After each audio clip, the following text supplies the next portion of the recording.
¿Y si te dijera que no tienes que memorizar protocolos de lesiones? Si te dijera que puede haber una manera más fácil de saber cómo evolucionar en esas fases de la lesión cuando la persona ya tiene que ir incorporando partes más activas. Mira, vente conmigo.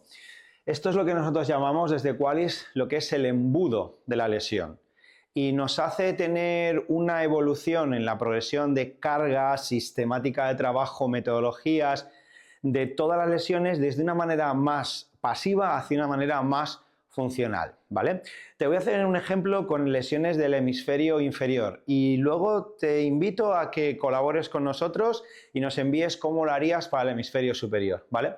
Como ves, el embudo lo hemos marcado en 4 partes, casi 5, ¿vale? La primera parte del embudo es una más ancha, luego tenemos aquí 3 aspectos y luego lo que diríamos sería la continuación de ese embudo. ¿Qué es lo que hacemos? Mira, en esta parte podemos colocar cualquiera de las lesiones del hemisferio inferior, desde, por ejemplo, un esguince de tobillo grado 2, una bursitis en una de las bursas de la rótula, una lesión del ligamento lateral externo, una meniscopatía, cualquier cosa, ¿vale?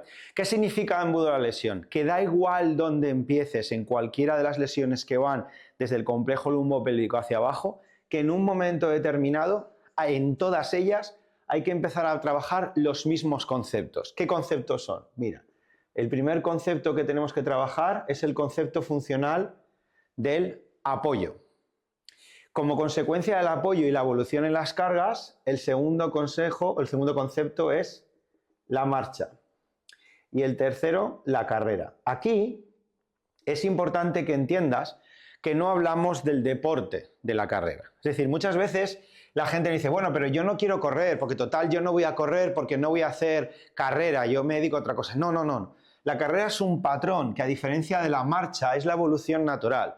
La carrera es apoyo monopodal, soporte monopodal en alta velocidad de 10 veces el peso corporal. Por lo tanto, es una evolución natural. Da igual si luego la persona no va a hacer la 5K de su ciudad o va a correr. No lo debemos confundir. Todo proceso lesional del hemisferio inferior tiene que, como mínimo, llegar hasta la carrera. Y a partir de ahí, pues ya depende de otros factores, si es un contexto más deportivo o no, en el que tengamos que incorporar más movimiento multidireccional, ¿vale? ¿Esto qué nos permite? Nos permite ser muchísimo más eficientes a la hora de generar trabajos sinérgicos entre dos estructuras, por ejemplo, fisioterapia y entrenamiento, en fisioterapia, partes iniciales de fuerza, fisioterapia más activa, más pasiva, etcétera, etcétera. Porque da igual dónde empecemos, ¿vale? Siempre tenemos que pasar por estas fases, con lo cual, de esta manera tan estructurada y sistemática, gracias a este embudo del proceso de la lesión,